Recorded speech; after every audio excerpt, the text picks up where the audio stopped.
Hello everyone, my name is Kira. Welcome to my YouTube channel. Today I thought that I would do a brief tour of the current conditions of my camper before we start any renovations once it gets a little bit warmer out.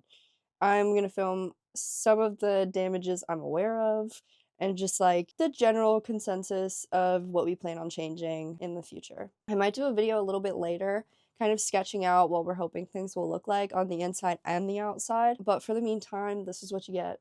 So I hope you like it. When you first walk in, to the left, we have the bathroom, where you can very conveniently take a shit and a shower at the same time, and that's the glorious thing about a wet bath.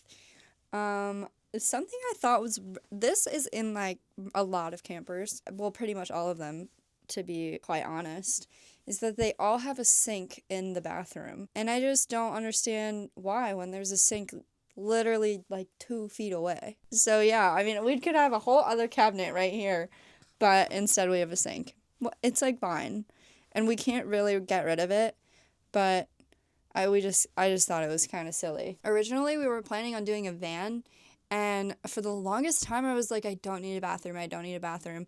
After doing some truck bed camping and having to pee outside all the time in the winter, I was like, this is not it. This is not it. I need a bathroom. And then right across from the bathroom, we have the futon, which is like a fairly large futon, but it's pretty unnecessary that they put it in here. Holy frick. Oh my god, that hurts so bad. Not that they put it in here, but that they took out the dining area and then replaced it with a couch. No judgment. However, we will be taking it out. Like, we'll be sitting like this. It'll be a bench. I'll insert a picture for you so you can get an idea. But there's plenty of space here for us to do that. And it's just going to be so cool eating dinner, looking out at the mountains, or whatever it will be. Also, Mason works from home, so he'll want a place to do work, obviously. Like, he will need that. There's also this exposed paneling here, which really adds to the rustic vibe. However, we won't be keeping it because that's a result of water damage. It's not that bad. I mean, it's a little bit squishy. Like, it is rotted, but as long as we reseal where the water was coming from and we just like add some reinforcement, it should be fine. So over here we have the kitchen. Another beef that I have with whoever designed these things is the fact that all of the sinks are in the corner like this.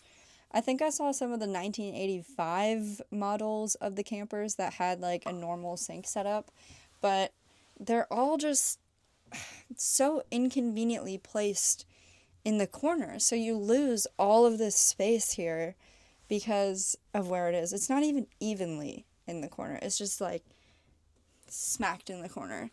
Another thing is that pretty much everything is run off of propane, and there are some things that you really can't change as far as like we're not going to be able to go full electric.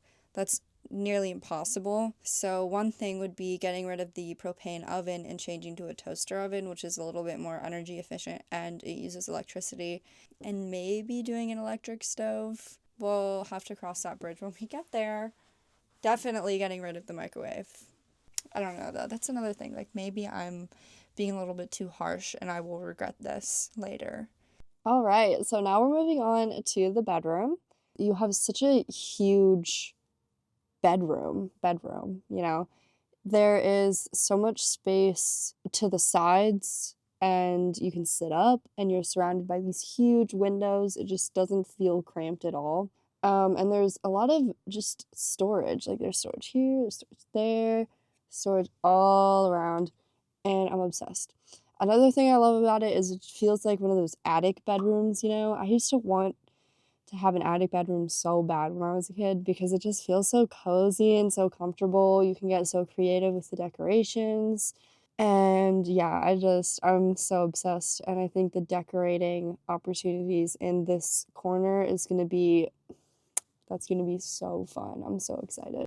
Okay, so this is a couple days later and it's been raining snowing. We've not had good weather, which is a great time to see if there's any obvious spots where it's leaking or things are getting wet.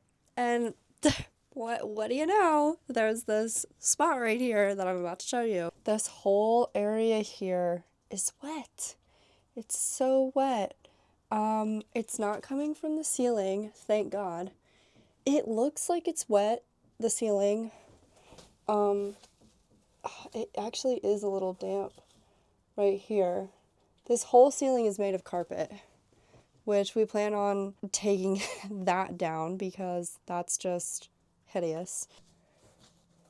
Like right here is wet. It's not soft though. Like there's give here, but that's because the carpet has separated from the roof, but it's not soft. Like the wood isn't soft, which is a good sign. It's actually so disappointing. I just walked in here to finish filming this video and it's wet. Also, like when we bought it, we could see obviously that like there are areas of the roof that, you know, have water. Like, can you tell? Can you in the camera see like this ring right here? That is showing me where there's water damage. Not water damage, but just like where there's water, which can lead to damage. It's like right there. That's not currently wet, but at one point it was. Right there, same thing. It's not currently wet. Same thing in there. This is great. I'm glad I came in here. I wasn't gonna come in here today, but I'm glad I did. Water is a problem that you will chase constantly in your camper if you don't know how to fix it or where to get it fixed. What we plan on doing is resealing the entire camper, and that way, at least if there's any points where the water could be coming in, it won't be anymore. I think what I'm going to do from here on is cover the camper with a tarp until we decide to start any renovations so that any existing damage doesn't get worse. And we've had some heavy snow and a lot of rain over the past couple days, so it's not surprising that I'm seeing some issues come to light. See guys, like it's all about problem solving and figuring things out. I love it. The number one thing I noticed initially was the rippling around the windows. This is like pretty consistent around all of the windows. Can you see right there? Yeah. It could be for multiple reasons. Windows cause a lot of condensation and that could be why. It could also just mean that the windows need resealed. That one's not that big of a deal. You gotta find the cause of what's happening, otherwise it will continue to happen. And any repairs you do are basically like for nothing. Thank you guys so much for watching this video. I hope you enjoyed. It was a pretty brief tour of what we're working with. And it's kind of hard to know the damage that we were dealing with until we start ripping things apart. So if you're interested in seeing any of the renovation, follow along. We'll start doing those when it gets a little bit warmer out and it's not so wet. It's currently really wet in Pennsylvania and just like muddy and just gross. And so there's really only so much we can do. So yeah, follow along, stay tuned, and have a great day.